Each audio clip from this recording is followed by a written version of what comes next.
Good morning વાલા વિદ્યાર્થી મિત્રો.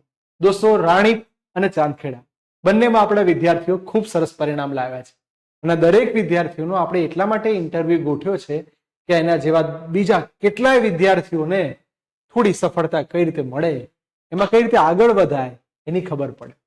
કદાચ કોઈ ભૂલો થઈ હોય તો તમે સુધારી શકો. આજે આપણી જોડે છે સરસાવા રુદ્ર, જેના ફિઝિક્સની અંદર 42 માર્ક્સ છે અને જે અર્થ સ્કૂલમાં અભ્યાસ કરે છે.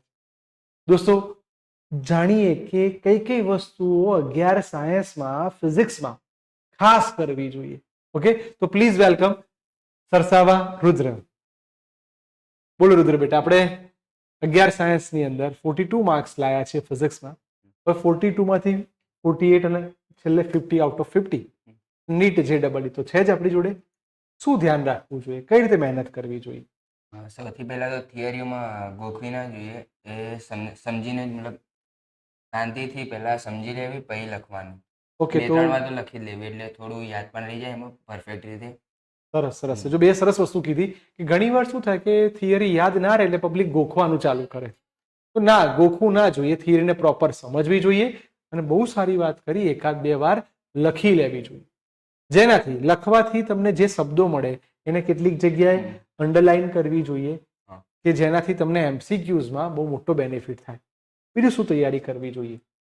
દાખલામાં મતલબ રીતો પહેલા સમજવી જોઈએ. સૌથી પહેલા સવાલ જે હોય એ સમજીને રીતો મતલબ જે સૂત્ર લાગતા હોય જોવાના કે સાચા કે એ રીતે જોવાનું.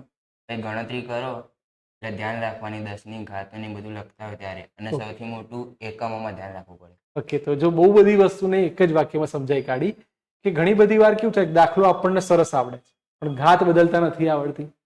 એને MCQમાં પૂછ્યું છે તો નજીકનો આન્સર કયો છે. બીજું, એકમમાં ક્યાંક ખોટો લખાઈ જાય તો એના કારણે બી આપણા માર્ક્સ કપાઈ શકે. તો again wish you all the best. Rudra, બહુ સરસ મહેનત કરો, ખૂબ આગળ વધો અને હવે આ 42 માંથી 47 કે 48 સુધીની સફર આપણે જોઈએ. Okay, all the best.